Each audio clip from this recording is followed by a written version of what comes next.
Hello ನಮಸ್ತೆ ನನ್ನ ನೆಚ್ಚಿನ ಎಲ್ಲ ವೀಕ್ಷಕರಿಗೂ welcome back to my YouTube channel Vinya vlogs. ತಮ್ನಿಲ್ ಕಂಡ್ರಗತಿಗೆ ನಮ್ಮ ಸವರಿ ಎಲ್ಲಿ ಹೋದಂದಳಿ ನಿಮಗೆ ಗೊತ್ತಾಯ್ತಲ್ಲ. ತುಂಬ ದಿನ ಅಂಬುಕ್ಕಿಂತ ವರ್ಷದ ಕನ್ಸನ್ಲಕ್. ನಾನು ರಾಯರ ದೊಡ್ಡ ಭಕ್ತಳಲ್ಲ, ಆದರೆ ರಾಯರಂದ್ರೆ ನಂಗೆ ಇಷ್ಟ. ಯಾಕೆ ಗೊತ್ತಾ, ಕೆಲವೊಂದು ಪರಿಸ್ಥಿತಿ ಹಂಗೆ ನನ್ನಲ್ಲಿ ಇನ್ನೇನೂ ಮಾಡೋಕ್ಕೆ ಸಾಧ್ಯನೇ ಇಲ್ಲ ಅಂಬಂಥ ಟೈಮಲ್ಲೆಲ್ಲ ಯಾವುದೋ ಒಂದು ರೂಪದಲ್ಲಿ ಬಂದು ನನ್ನ ಆ ಪರಿಸ್ಥಿತಿಯಿಂದ ಪಾರ್ ಮಾಡಿರಂಬು ನಂಬಿಕೆ. 31 ಆಗಸ್ಟ್ ಸಂಡೇ ಮಧ್ಯಾಹ್ನದವರೆಗೂ ಆವತ್ತು ಹೊರಡತ್ತಂಬು ನಂಬಿಕೆ ಇರಲ್ಲ. 2-3 ದಿನದಲ್ಲಾರು ಟ್ರೈನ್ ಟಿಕೆಟ್ ಸಿಕ್ಕತ್ತ ಕಾಂಬ ಅಂತೇಳಿ ಹೇಳಿ ಚೆಕ್ ಮಾಡೋಕೆ ಹೋದಲ್ಲ. ಒಬ್ಬರ ಸಹಾಯದಿಂದ ಆವತ್ತು ನೈಟ್ 11:15 ಟ್ರೈನ್ಗೆ ಟಿಕೆಟ್ ಸಿಕ್ತು. 10 ಗಂಟೆ ಕ್ಯಾಬ್ ಮಾಡಿ 10:30 ಯಶವಂತಪುರ ರೈಲ್ವೆ ಸ್ಟೇಷನಿಗೆ ಬಂತು. 11:15 ಇದ್ದದ್ದು ಟ್ರೈನು ಹೊರಡು ಹೊತ್ತಿಗೆ 12 ಗಂಟೆ ಆಯಿತು. ಜರ್ನಿ ಆರಾಮಾಗಿ ಇದ್ದಿತ್ತು, ಆದರೆ ಹೊರಡು ಹೊತ್ತಿಗೆ ಲೇಟ್ ಆಗೋಕೋಯ್ ನಾವು ಮಂತ್ರಾಲಯಕ್ಕೆ ಬಪ್ಪತ್ತಿಗೆ 8:45 ಆಯಿತು.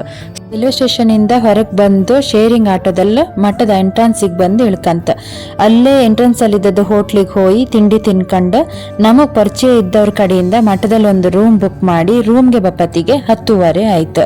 ಅಲ್ಲಿ ಫ್ರೆಶ್ ಆಗಿ ರೆಡಿ ಆಗಿ ತುಂಗಭದ್ರಾ ನದಿ ಹತ್ರ ಹೋಗಿ ಅಲ್ಲಿ ದೀಪ ಹಚ್ಚಿ ಮೊದಲು ಮಂಚಾಲಮ್ಮಂಗೆ ಒಂದು ಸೀರೆ ಕೊಟ್ಟು ದರ್ಶನ ಮಾಡ್ಕೊಂಡು ಮಠದ ಒಳಗೆ ಹೋಯ್ತು. ಜಾಸ್ತಿ ರಶ್ ಇಲ್ದೆ ಇಪ್ಪುಕೋಯಿ ಆರಾಮಾಗಿ ದರ್ಶನ ಮುಗಿಸ್ಕೊಂಡು ಅಲ್ಲೇ ರಾಯರ ಪ್ರಸಾದ ಊಟ ಮಾಡಿ ಹೊರಗೆ ಬಪ್ಪತ್ತಿಗೆ 1:30 ಆಯಿತು. ಟೈಮ್ ವೇಸ್ಟ್ ಮಾಡದೆ ನಾವು ಮಾರ್ನಿಂಗ್ ಬಂದಿದ್ದ ಶೇರಿಂಗ್ ಆಟೋನೇ ಬುಕ್ ಮಾಡ್ಕೊಂಡು ಅಲ್ಲಿಂದ ಅಭಯ ಆಂಜನೇಯ ಸ್ವಾಮಿ ದರ್ಶನ ಮಾಡ್ಕಂತ ಅಲ್ಲಿಂದ ನೆಕ್ಸ್ಟ್ ಬಂದದ್ದು ಪಂಚಮುಖಿ ಆಂಜನೇಯ ದರ್ಶನಕ್ಕೆ.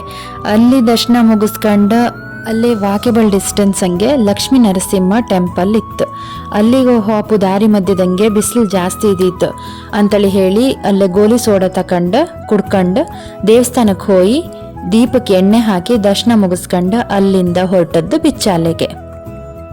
ಅಲ್ಲಿ ರಾಯರದ್ದು ಏಕಶೀಲ ಬೃಂದಾವನ ಕಂಡ್ಕೊಂಡು ಅಲ್ಲೇ ಪಕ್ಕದಂಗೆ ಬಿಚ್ಚಾಲಮ್ಮನ ದರ್ಶನ ಮಾಡಿ ಅಲ್ಲಿಂದ ಹೊರಟದ್ದು ರಾಯರು ಉಳ್ಕೊಂಡಿದ್ದದ ಮನೆ ಅಪ್ಪಣ್ಣಾಚಾರ್ಯರ ಮನೆಗೆ.